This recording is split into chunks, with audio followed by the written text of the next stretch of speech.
Let's get going. Let's face Sans in Judgment Hall. When you step off, you enter a long corridor filled with golden light. There are stone pillars of creamy gold with chiseled designs lining up the corridor. The tiled floor is mosaic with a beautiful swirling motif.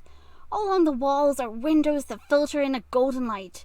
It reminds you of the golden hour on the surface, with how softly warm it is. It has a tall ceiling, tall enough that with each step you take, it makes an echo. What a pretty place. And it looks like you're not alone. You see Sans. He looks at you. He has a sharp, toothy grin on his face, but you don't see any warmth to it. His scarlet highlights are burning as they meet your indigo ones. Your face scrunches up as you warily eye the skeleton. Sans has already killed you before. You wonder if he'll do it again. You greet Sans. You know the surface can't be any better than here. I've seen the humans that come in here before. Their souls told a tale. Sans puts his red-gloved hands in his pocket.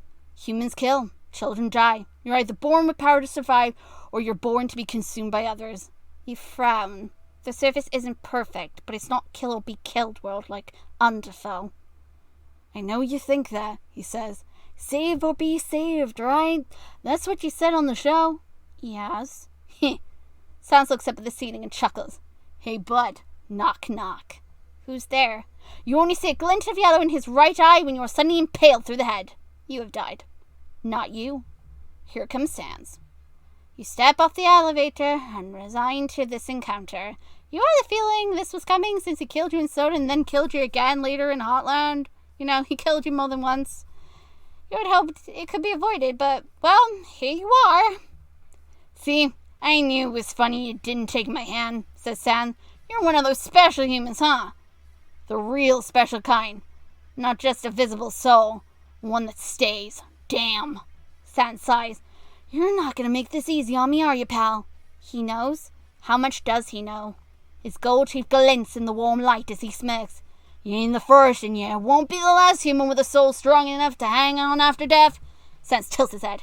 He stretched out his arms wide. Over 100 humans have come to Underfell. No one has made it out alive, despite their specialness. Can you guess why?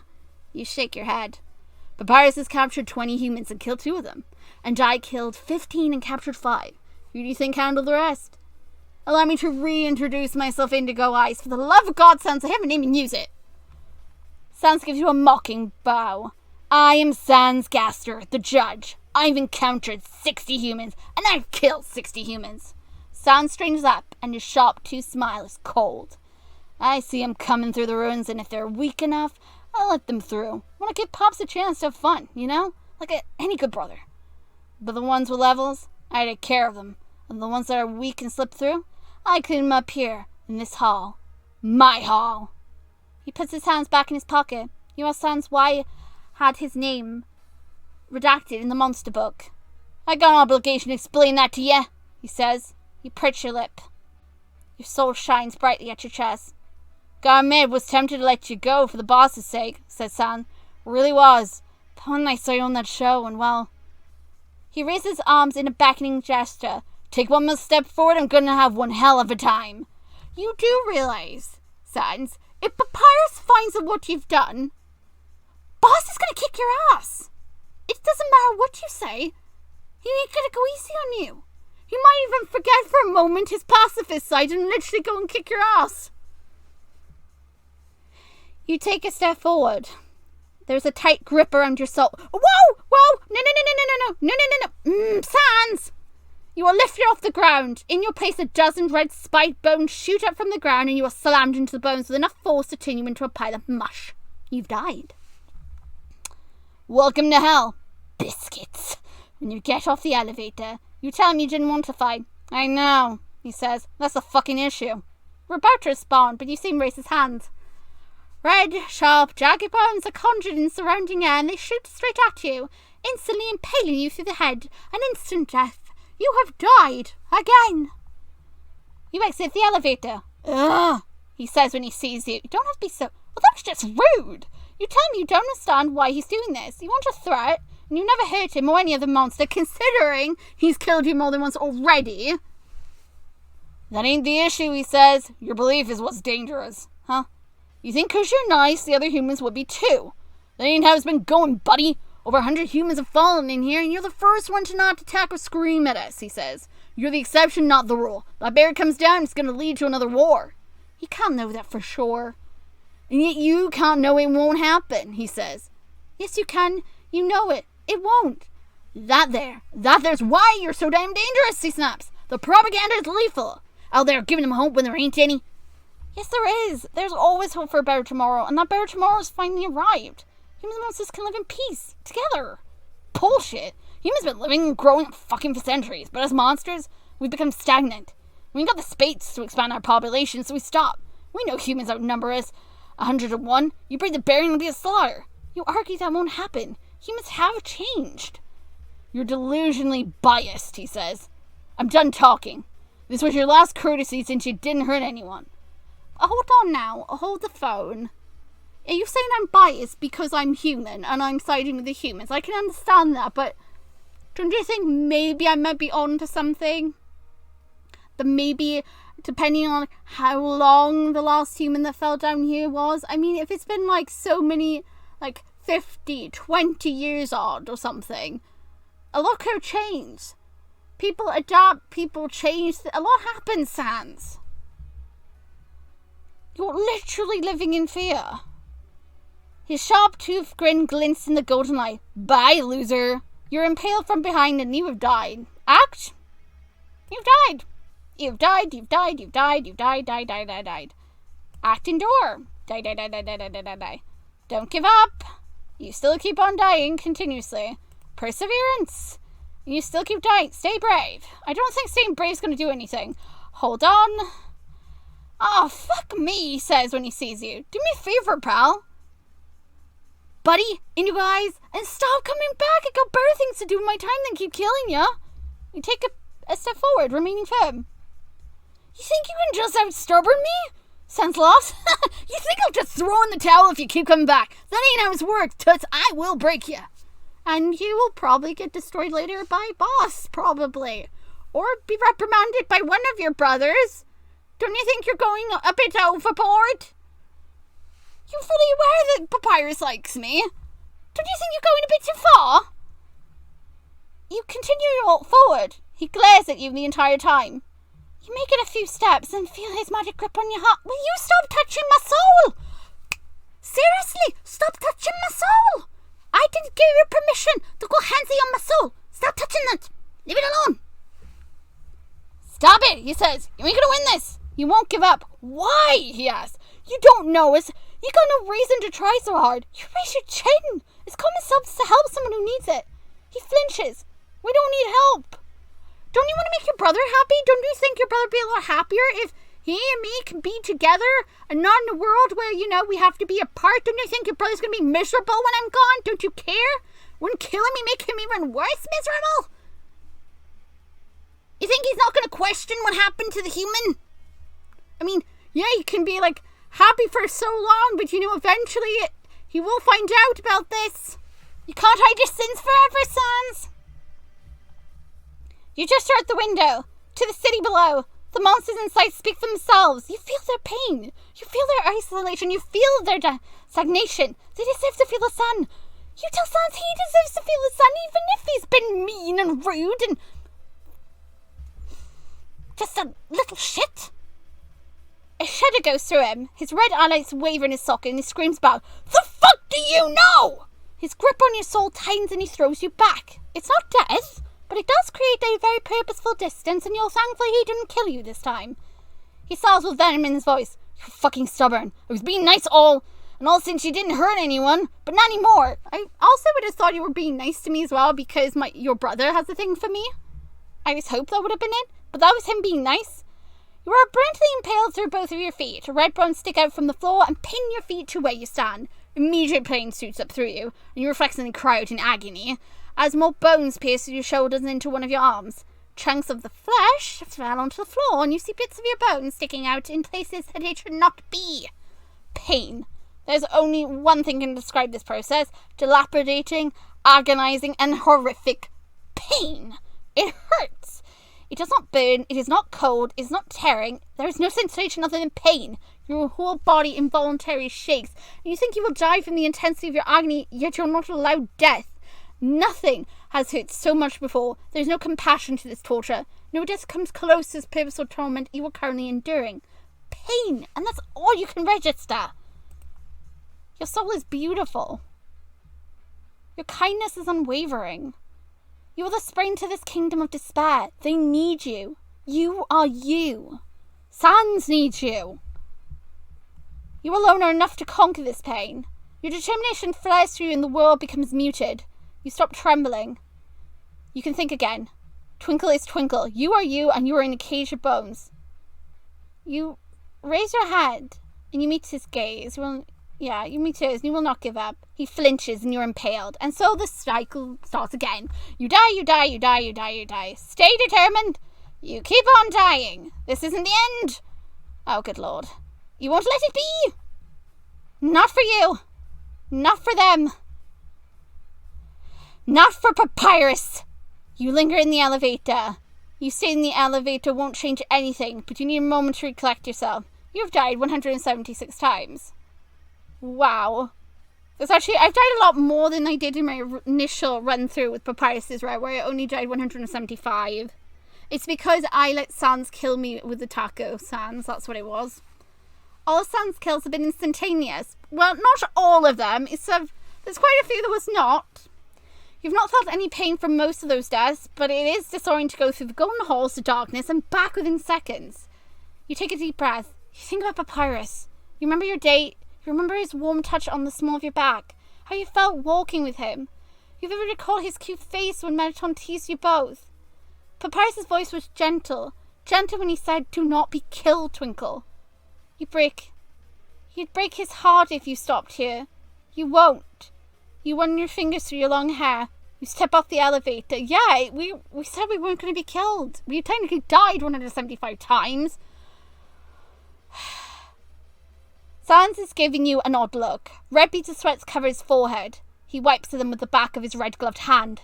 He sighs as he clutches his head. Fucking resets. You tell Sans you won't hurt him. He stares at you a long time. You see he is visibly tired. As much of a struggle as it's been for you, perhaps it is more for him. He's aware this resets in some capacity. Mentally going back in time must be dizzying at the very least. He hasn't attacked you. You tell Sans you don't want to hurt anyone. He continues to stay in silence. You ask him to please give you a chance. If I trust you and I'm wrong, it ain't just my head on the line, he says. He won't be wrong. He looks up at the ceiling. He falls back on his butt and leans back on his arms. He does not speak for several minutes, and then you realize nothing else will happen, and you slowly approach him, and you hug him. You sit down and pull Sans into a hug. Dumbass, he says. He hesitantly pats your back. You pull away and sit beside him.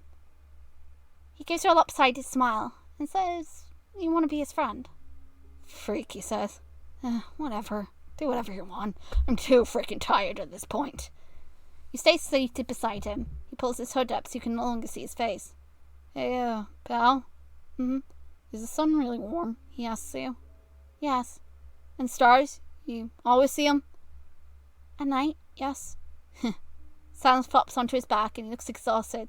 I guess this was going to happen one day. At least I'll get a view before I dust. You tell me he won't be dusted. You wouldn't let anything happen to the Astor family. Or any of them. You'd probably die first before you let any one of them get dusted. Yeah, okay. He closes his eye. I'll trust you, Twinkle. So you do know my name. You just chose not to use it. You give him a smile. I will kill you again if you hurt Pops, though. I got warned. Don't worry. I know that you're gonna have to get in line, because I'm pretty sure Di will kill me before you do. He idly warns. You assure him that will never happen. You sit in silence for a few more minutes until Sans breaks it. He says, knock knock. Who's there? Sorry, who? Sorry, he says, and his body is gone in a shimmer of red. You've completed Judgment Hall. You've come so far and you died 176 times. A lot of this is from Sans, of course, because it's Sans. And he did, of course, threaten me. And tell me straight that if I hurt Papyrus, he would come back and murder me 177 times.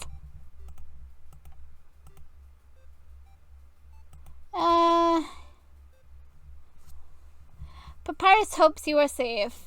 Yeah, let's hope I'm safe. Now let's head into the castle. Oh god, we have to deal with Asgore, don't we? Oh great. Okay, let's go. First of all, get the locket. And then go and face Daddy Goat. Of course, upon entering the castle, we explore a bit, and then we hear whispers to the right. We go down this area, and then we come to some doors, and of course we hear more talking in there, so we head inside and open it. Your green light illuminates what appears to be a small bedroom. There is one bed pushed off to the side. You see toys scattered around the floor, and a toy chest filled to the brim with stuffed animals. And at the end of the bed, there's a dresser at the back wall. There are photos lined along it, and you step closer, intent on looking at the photos. But you feel a tug on your sweater. You look behind you. There's nothing there. You frown. You feel something small and cold grasp your hand. You freeze. By the time you turn to look, you see nothing there. But there's something in your hand now. A golden locket. Your indigo eyes widen as you realize this is the locket to go with the chain. You pull the chain out of your pocket, and sure enough, it's a perfect fit for the clasp. Aw, how romantic. The locket feels out of style before you were born, but you've seen them in movies and read about them from books. They're supposed to be used to carry a picture of someone you loved, or at least someone who's in your heart. It's a warm sentiment, and you hold the locket in your hand. You can't help but think you'd like to see Papyrus inside. Oh, that would be lovely. With a click from the locket, you unfurl your hand and it pops open. A sob gasp escapes you. It is Papyrus, a beaming Papyrus, one who looks overjoyed. Your heart warms and you hold the locket close to you. Your lips turn into a smile. How wonderful for you. You start from the whisper and you look around, but you don't see anyone. You thank them for the chain and the locket. You think it's time to leave the most definitely haunted room for now, and you head out into the hall. Thank you. You're welcome. And you go back to the front room. You look back down at the locket and admire what you see inside. It fills you with joyous bubbles and determination. Oh God. Oh Lord. Hold on, I'm about to go and face Asgore. Apparently, he just flat out apparently is out in the corridor again. Yeah, so I didn't even go near the throne room. The doors are shut behind me. Yeah, so he just sneaks up behind me, this sneaky goat. How dare you? How dare you sneak up behind me? We don't have much choice. Quickly, sprint and jump between the last volley. You burst through the volley. Only the barest hint of your sweater touches the fire, and it's seared off. Hey, I really like that sweater. Asgore spins his trident. Why would I care about your sweater? Well, you could at least pretend you care. You know, you're going to have to pay for that. In other words, with money and compensation, you at least got to get me a new sweater. You tell him you don't want to fight. You definitely don't want him searing off any more of your clothes. That is not up to you, he says. Well, I'm definitely not letting you searing off any of my clothes. Bad enough you burnt my freaking sweater off. I had that from the start of the journey. It was a keepsake. It was special to me. And you tell him, actually, it is your choice, and it is his choice. It is his choice not to use fire indoors. He glares at you. You oversimplify this situation and disregard the truth. This is a kill or be killed world, he points to you. Your hands may not be stained red, but it's only by sheer luck. Excuse you, you're the queen. You can decree wherever the hell you want. It could be soap or be soapy world. It could be anything you want. Why did you decide on it? Kill or be killed. Couldn't you choose? It could have been a hug or be hugged world. Why not? There's many things you could have chosen, but instead you decreed that shit. What is wrong with you? No, he snorts. It's not by luck, it's by choice, it's by your determination. You will never harm someone. You'll unflinchingly meet his gaze. The past cannot be changed, but you in the present can. Asgore's eyes narrow. It's not a kill or be killed world, so give me that malarkey. That's your own choosing. You don't need to force it on others. They don't have to do what you tell them to do. Regardless if you're a king, your job is to technically take care of them, make them happy, and you're not even doing that, so you kind of suck as a king at the moment.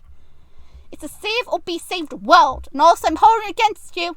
What you said during Gaster's rout, when you implied that I went around flirting with everyone. I'm still holding that against you, Asgore. But anyway, you still need to care even about him, even if he's quite opinionated. And you said that includes Asgore, that he needs to be saved? You see the bear's flinch in his shoulder, and he grips his trident tightly. You wax a nice tale, however, it is useless in reality. There's no hope for change. Not for anyone. Not if you're going to be a stubborn goat. I mean, it's not even this goat that's stubborn, it's just you're being stubborn. You're not even listening to reason. You are forcing kind people to do unkind things. Does that not bother you? Not even for a second. Did you not even think for 1 second how the monsters felt? Did you even give them a choice? Did you even ask them, would you be okay with this decree? Instead, you just made the decision on your own. Tori even left you because of it. Do you not understand how messed up that is? You shake your head. That's not true. And why do you think that? You give him a grin. Because he's already talking to you. If there was truly no hope, he'd never listen to you. Yeah, he'd just kill you on the spot. And he's listening to you because he wants to be saved. You extend your hand to him. It's not too late. It's never too late. He can make peace now. He can lead his kingdoms to service and give them happiness, the happiness they truly deserve. And maybe, just maybe, after doing several different things to make them happy with him again, they might forgive him. King Asgore looks at your hand with an unreadable expression. Asgore then proceeds to raise his trident and lowers his head because he decides instead of doing the smart thing, which is taking my hand and agreeing with me, he decides he'd rather absolutely destroy me on the spot because he doesn't like when people disagree with his opinion. He will no longer meet your gaze. I cannot, he says. Goodbye, Twinkle. It's not that you cannot, you're just not willing. He conjures a second trident and throws it at you. Come on, man! I'm smaller than you, and on top of that, I haven't got a weapon! That's not fair! You can just summon tridents at will! You're freaking like a die! Thankfully, it never touches you. Oh, thank God. A wall of orange bones erupts from the ground and blocks the attack. Suddenly, Papyrus is on your right side and Sans is on your left. Thank goodness they have shortcuts. I would have died again. Papyrus? Sans? King Asgore says slowly. Rare to see you shortcut, Papyrus. I deemed it necessary, says Papyrus. Your Majesty, I must ask you, do not attack this human anymore. You would go against me, Papyrus? The king quietly asks. I do not want to, says Papyrus. I do not want to fight anyone, Your Majesty. I do not want to hurt you, nor do I want to hurt this human. For what reason would you go so far for her? King Asgore asks. I feel it's the right thing to do, says Papyrus. Nah, he's just crushing on it, Sans remarks. Shut up, Sans! Papyrus's voice is several notes higher, and his skull turns red. Is this really the time to be saying that? Of course, it's the best time to make my bro embarrassed. In the middle of this, possibly death situation. That is the best time to start cracking jokes. Sans, now is not the time. We're currently faced with the king who's holding a trident. No, we knocked the trident away. So it's fine, unless he materializes another one. Then we probably need to kick his ass. Sans, I'm trying to make you smile, bro. Thank you, brother. I applaud your bravery, Gosman, but you stand for the wrong thing, the king advises. Your feelings are fleeting. There is no hope for this. You are correct, says Papyrus. There is no hope if we do not try, as nothing will change. Exactly. Preach, Papyrus. Tell him straight. Unless he changes things, nothing will change. If the monsters are willing to give it a chance, why come frickin' Asgore? I couldn't have said it better myself, Papyrus, says a soft voice.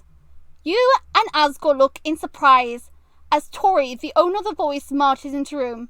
The goat monster's golden eyes are burning with curiosity, and she's not alone in her march. Oh, you're gonna get it now. Mama is going to kick your butt if you try anything. Go, Mama! Because, as far as I'm concerned, she's my mum. You see many monsters behind her. You see Froghead, Napstablook, the dogs from Snowdin, Chiron, the children of Waterfall, Metron and Sov, and the gods. With Undai at the lead. There's so many of them. They fill up the room and surround you. Enough is enough, says Tori. Tori? King Asgore stares at her in blatant disbelief. You You came back to me? No, she says coldly, rebuffing. I came for the human, for Twinkle. Why on earth would I ever come for you? I mean, I went to quite large extents to get away from you and to break that soul bond with you. Trust me, I'm not here for you. I'm only here for my child. She raises her chin and glares down at Asgore. And of course I'm here for monster kind. You take one more step towards that woman and you'll have to face me. And me, adds Papyrus. The dogs howl in unison, each holding up a stick. Shiren sings, Save or be saved. Yes, everybody, I gave Shiren that to sing this time. It's over, says Sans, and he gives a sharp, toothy grin. We're tired of this, so unless you want to have a hell of a time. King Asgore looks at the monsters around him. Not only them, says a voice that feels familiar to you. The monsters part way to make room for a new monster. He's a goat monster with bright golden and red pupils, like Tori and Asgore. Trailing behind him is Dr. Alphys. Tori gasps, close to tears. Ezreal? Oh, says Ezreal, probably blushing a tiny bit. I wasn't expecting to see you here, Mother. Tori rushes to him and immediately hugs him. Mom, you're hugging me a bit too tight. I'm sorry, Ezreal. Ezreal? King Asgore's expression darkens to weariness. Is that true to you? It is, he says, awkwardly patting Tori's back.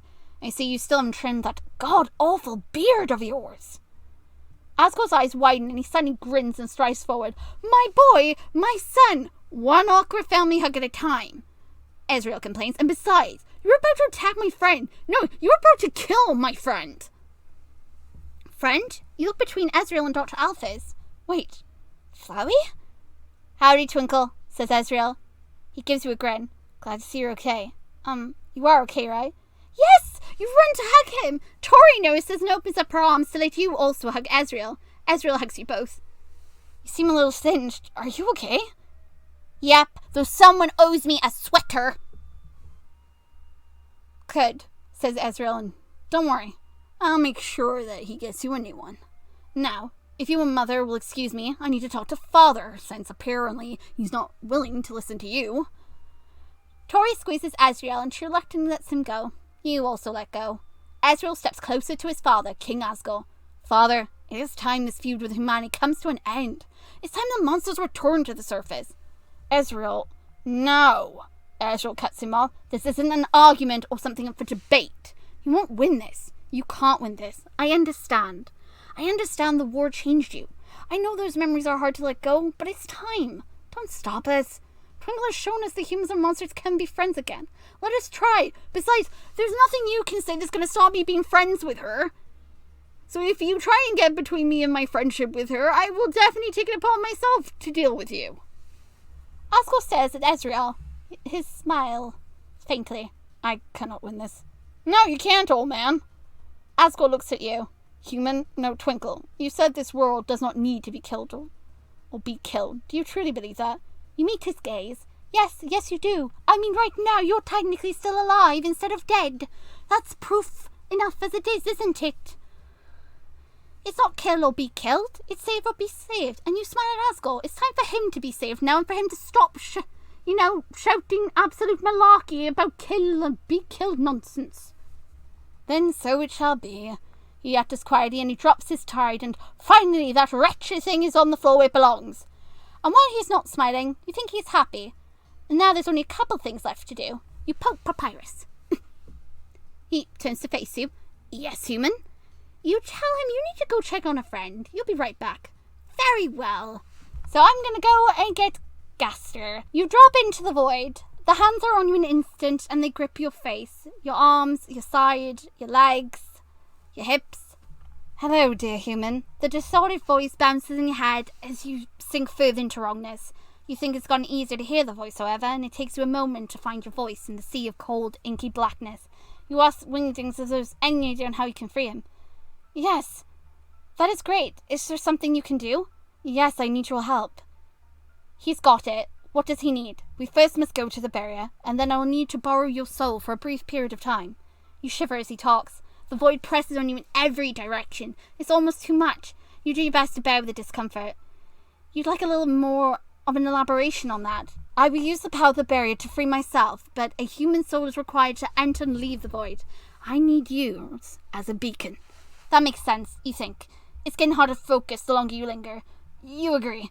The barrier is behind the castle. Take the hall on the left and follow the path. Do not cross the barrier. There's an extra enchantment. You like to ask more, but your soul aches from the void's touch. You must leave. You gasp for air as soon as you leave, and Papyrus steadies you. He places one hand on your back and the other on your shoulder. Human, are you unwell? Do you need a doctor? Oh, bless. Papyrus, you're worried about me. Torian and Ezra rush over. What's wrong? Biscuits, you hated it there. But you know what to do next. You just need to catch your breath and reassure Papyrus first. Once you feel you can breathe properly, you explain that you need to use the barrier to help a friend. Papyrus, Ezra, and Tori give you odd look. That is a strange request, but I have faith in you, human, says Papyrus. Okay, says Ezra slowly. I trust you too. Come on, I'll lead you there. I'll follow behind you shortly with the other monsters, says Toriel. I just need a few words with Gore. Papyrus, would you please help keep the monsters in order? Yes, your majesty. You and Ezreal nod to that and leave. Ezreal takes you out of the room and down a left hallway. As you walk down the hallway, you admire the paintings. All of them are hand-painted into pretty environments. They range from mountains to oceans to the night sky. You wonder who painted them. There are candlesticks in the wall, and a crimson flame flickers to life as you walk by them. They must be magical equivalent to autolights. How neat! You should definitely get some. This hallway, you are pleased to note, is not covered in dust, grime, and cobwebs. Someone actually was cleaning. At the end of the hallway is a door, and Ezreal pushes it open. You are pleasantly surprised to find a magical garden. Beautiful yellow, white, and orange flowers bloom around a brick path. There are tall trees with golden leaves and orange-coloured rose bushes. There are lampposts with yellow-tinted magic crystals. Their light mimics that of the sun, although it is without the warmth, though, so it's not exactly the sun beneath this cloth. The path winds around the castle and is built further into the cave. Noise hums all around you as you approach it. Then when you're close enough to get a proper look, you see a wall of white. This is the barrier, says Ezreal. What's next? The next step is to let Wingerdings borrow your soul. Ah, biscuits. You have to go back into the void. But this could be the last time. You fervently hoped. You don't give yourself time to warm up. You're excited to be done with the void forever, so you fall straight in and into the arms of your friend. Arms of a friend? Wouldn't he be like a brother-in-law? Because I'm wooing Papyrus? Because technically that's his brother, unless he's only a brother to No, he is technically the brother, so why doesn't it say into the arms of your brother-in-law? You slide into the pool of darkness and tell Wingerdings you're at the barrier. Thank you, my dear. You ask him what you need to do next. Please, show me your soul. That is something you can do. You're actually really good at it now. You present your soul, and the hands moves to grasp it. Oh, you want to flinch away from his touch. It's like ice on bare skin. You don't take your soul away, however. You're certain he wants to leave the void as much as you do, after all. The hands tighten around it and you feel something. An echo of magic, perhaps? There's a reverberation of noise in your mind. First tangled and messy, but not for long. There's a sensation of being enveloped entirely by that faint magic, and you no longer feel that wrongness of the void. Only the magic. His magic. Wingerdings. You sink into it. Body and soul. It'll only take a moment. It takes one moment. It's a warm breeze against your skin, and then you open your eyes. You're no longer in the void. The magic that enveloped you is gone, as is the barrier. Did it work? It did, my friend. You turn around to face the owner of the voice. He sounds very tall. As tall as Papyrus, if not more. He, like Papyrus, is a skeleton monster, and he has vivid red eyelights in his eye sockets, and skeletal hands with holes through the palms. He wears a long black coat that goes to the ground. It doesn't look normal. The ends of it wave and flicker like candle shadows underneath that jacket is a white turtleneck sweater in black paints. He has a crack in his face. One split from the top of his skull and goes through his right eye, and another crack that forms through his left eye and goes down to his spiky mouth. This is Wingerdings Gaster. He gives you a bow. You make a move to step closer to him to greet him properly, but your legs give out from underneath you and you fall forward. Wingerdings catches you with ease. There now, pulling a monster out of the void is taxing for a soul. Using the same soul to funnel raw magic to accomplish that is doubly so. You should take it easy. You thank Wingerdings for catching you. You do feel remarkably tired, like you finished a marathon. You look up at him and give him a smile. He returns your smile. Not a problem, it seems like a small thing compared to what you've done for me. Wow, says Ezreal. Twinkle, I felt like I shouldn't be surprised by the miracles you perform, yet I still am. Still surprised. Wingedings chuckles. An impressive human, is she not? Ezreal grins. Yeah, I'm glad to count as my friend. You're happy about that too. Once you're steady on your feet, Wingedings steps back. Now, if you don't mind me, I will excuse myself. I have a pair of brothers to find. Wingedings takes a bow and leaves you and Ezreal alone. Are you tired? He asks you. You admit you do feel something. Tired feels too small of a word. Exhausted, more like it. Then here, he says as he picks you up bridal style. Oh my! Let me carry you. He bumps his forehead against yours. It's only fair, right? You carried me. Aw. Then he notices the locket around your neck. Oh, why'd you get that? A ghost child. What? Never mind. The magic in your locket shows who's in your heart, says Ezreal. His smile softens. I used to have a matching one. May I see inside? You open the locket and show Ezreal the picture inside. His smile softens. In that case, he holds out a hand. There's a distortion of magic in the air, and a locket that matches yours materializes. It falls into your lap since he's carrying you. I think this should go with you. You should give it to the other person. You ask Ezreal if he's sure. Yeah. He leans down and presses his forehead against yours for a few seconds. I want you to be happy, Twinkle. You're my best friend. You tell Ezreal you feel the same. He is your best friend, until of course we go for his route, and then we'll be more. Which is gonna happen next. Hee hee hee. My dear ones, says Tori as she and Asgore approach you. Are you ready? Yes, as long as Asgore is not going to throw a trident at me anytime soon. You and Ezreal exchange joyous looks. Yes, together you and your new friends leave the underground. You feel strong enough to walk as soon as you smell the fresh air. Ezreal gently sets you down, but he keeps a paw on your shoulder in case you need help. Please allow me, says Papyrus. He quickly comes to your side, Sans and Wingedings close behind him. Ezreal looks to you. Are you sure? You're reassured, Ezreal, it's okay. Ezreal gives you a friendly nuzzle. Okay, call me over if you need help. Papyrus offers his hand and you accept it. I am looking forward to trying your human cuisine, says Papyrus. Then how about they eat lunch together? They can do it one-handed again. One-handed? asks Wingedings. That is acceptable, says Papyrus, adjusting a red under his eye socket. Oh, look, Wings, our baby bro got his first date made. Coos Sans. They grow up so fast, Wingedings teases. Shut up! No. God, go back to fighting each other and leave us alone, snaps Papyrus. No. Oh my god, they're getting along just because they can tease their baby brother. That is so adorably cute. Ah! It's dark outside, yet brightening with every second. You hear gasps from the monsters around you. You hear chokes back sobs. You hear oohs and ahs and whimpers and hiccups. You hear them whisper and speak to one another as they all exit the underground to stand on a ledge outside the mountain. The barrier had been at a cave entrance, and there's a wide overlook that showcases the forest at the bottom of the hill, and the city that rests at the edge of that forest. Tall skyscrapers climb into the sky, each building bright with light.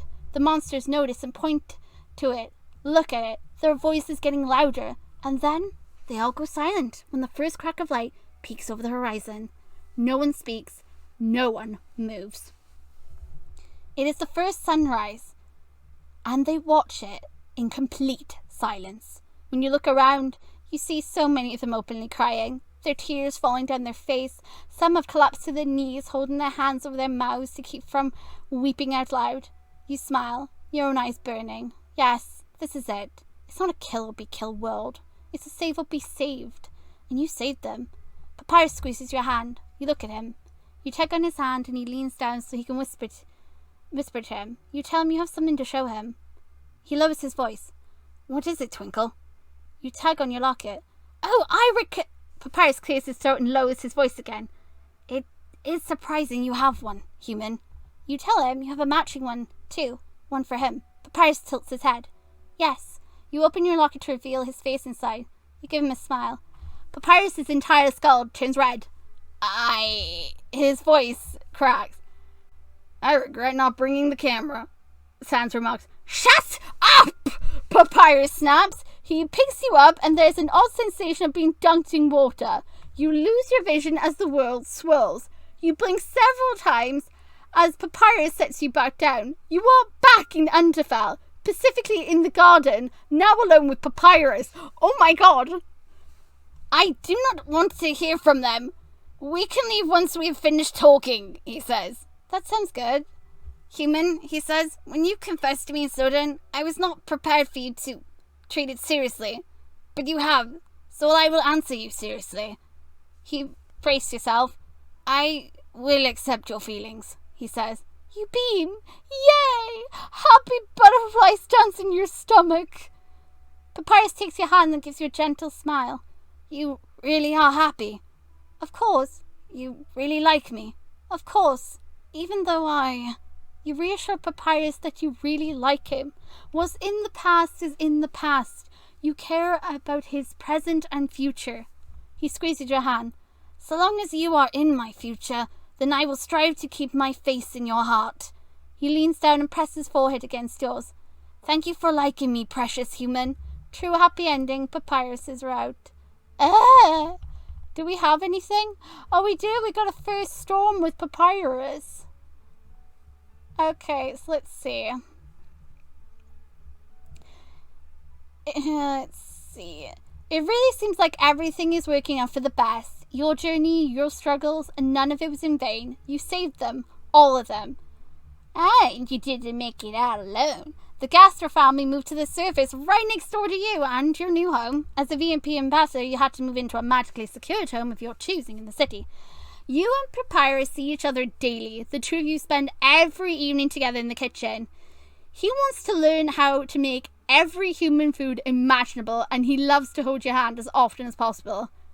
How can you say no? I don't think I ever could. You love spending time with him. In public, he's very vocal about his affections for you, and the fact that the two of you are dating. He's constantly refers to you as his date mate, dear human, precious love, and so on. Oh my god, he's just so proud.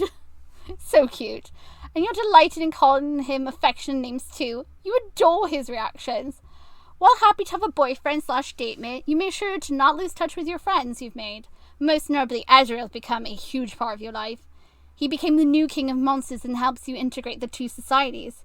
You are dear friends at work and outside of it. He also gives the second best hugs. Papyrus, of course, is the first in your heart. You spend time with Tori and Asgore every so often. And also, Asgore did eventually get me a new sweater. And apologise profusely for breaking the first one.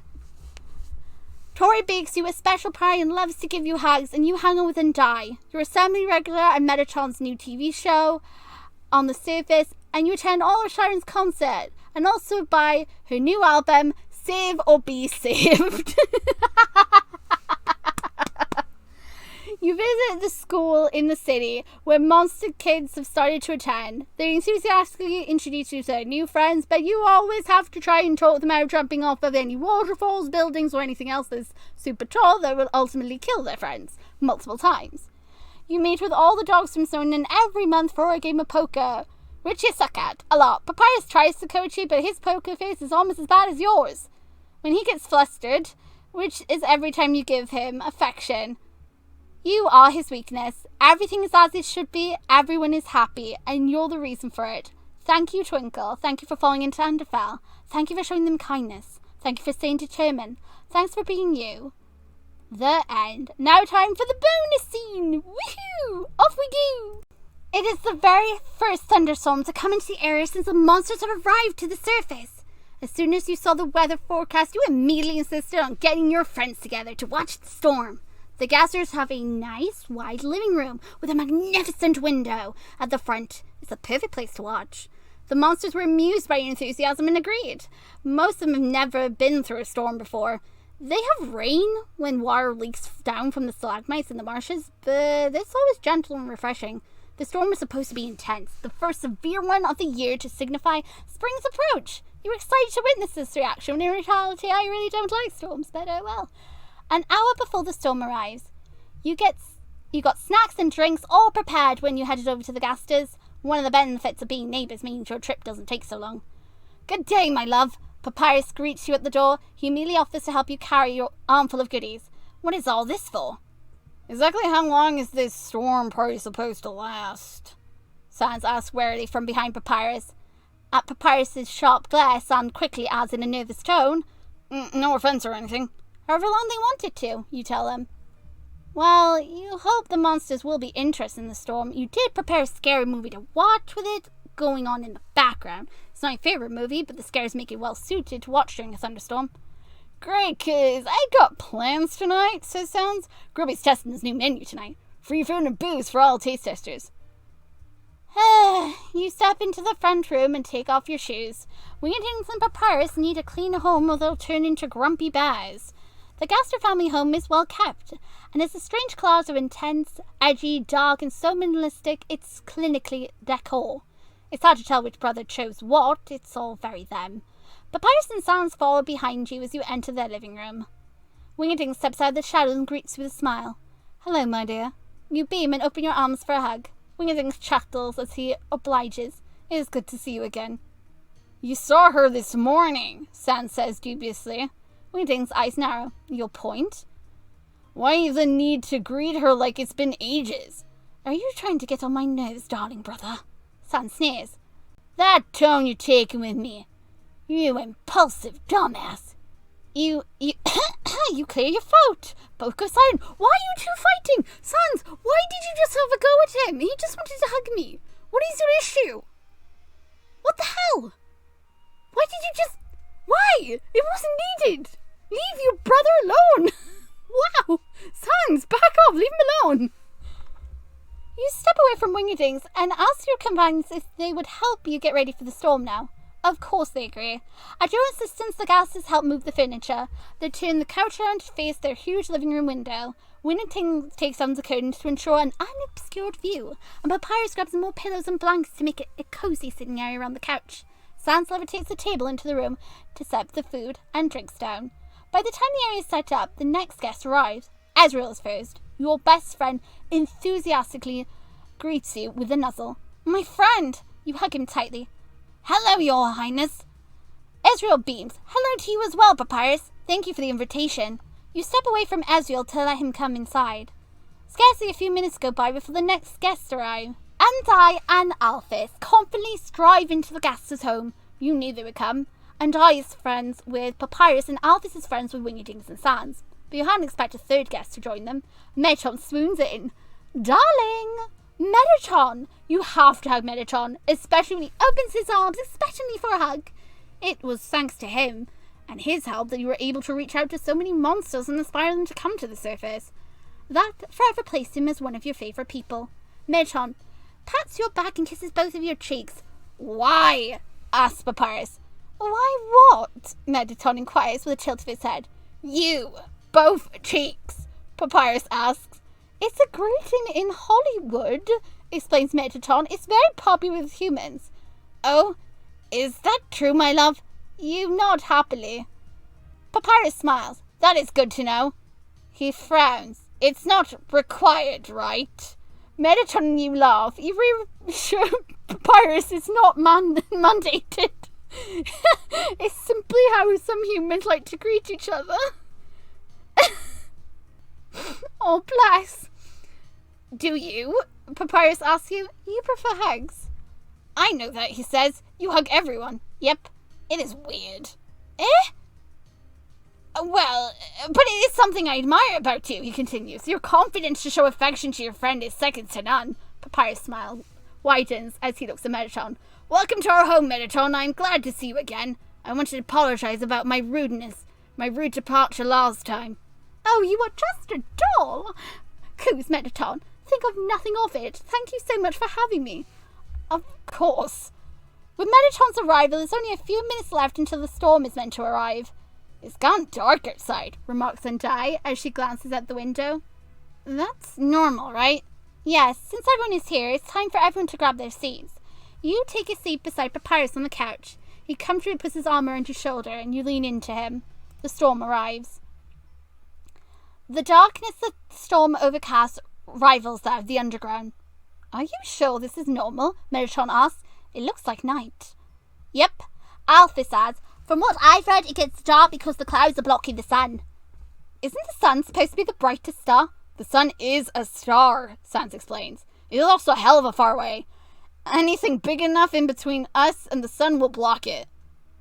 There's one thing to read about it, Wingadinks remarks, but seeing it in person is a different experience. Yeah, agrees Sans. Books didn't mention the smell either. He can smell it from the inside? Sans has an excellent sense of smell. And his hearing is superb. Yes, as proven by him choking on a chimichanga. Sans coughs, a red chin under his eyelids. Which is why it's so aggravating when he does not utilize his full capabilities.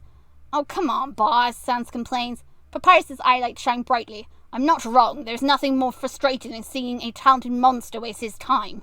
You have no excuse to keep that up on the surface, and so help me if I catch you slacking at work. Why you gotta compliment me in the same breath you threaten me? Listen to your baby brother, Sans, Wingading chides. He only wants what's best for you. If you ever get tired of your work, you're more than welcome to help me with mine. I'm pulling my I want to live card again. Sans, I would never put you in dangerous situations for my job, Wingading coos. What if I paid you? Azrael wonders out loud. Wingading tilts his head. How much are we talking, dear king? What the fuck? Sans slowly asks. You see he has a grin on his face. You ask if everyone will please spare Sans. He owes you many, and you intend to collect. Why does he owe you so much? Azrael asks. No reason. Sans coughs. Yeah, no reason. The first strike of lightning shoots across the sky. It is close enough that it lights up the entire house. At once you hear gasps. Sans's eyelids shrink as his sockets widen. What the fuck? Metatron gasps as Alphys yelps. Stars above! Huh? Goes Wingadings. And then the thunder claps. It's a massive storm, and the thunder that comes from it is powerful enough to shake the house. Papyrus immediately grabs you with one arm, reaching down and grabs Sans with his other hand. He hoists you both into his arms. In the same moment, he stands up. Within one step, thanks to his long legs, he has reached Wingadings in the recliner. Wingading conjures 4 hands to hold them up between him and Papyrus. Papyrus, we are not in any danger. Do not pick me up, Wingadings firmly says. But do not try to pick me up. But do not. Wingading gestures to the spot on the floor in front of him. Sit down, baby bones, and let your dateman and brother go. Papyrus sits down. As he does, he sets you and Sans on your feet. You take a seat next to Papyrus and grab one of his hands to hold. You smile encouragingly up at him and reassure him it's safe. Sans sits on Papyrus's other side. He's close enough that their legs are touching. Wingading leans forward in his recliner and places a hand on each of his brothers. It's entirely harmless. It does not sound harmless, says Papyrus. It shook the house. It will do that, says Wingadings pleasantly.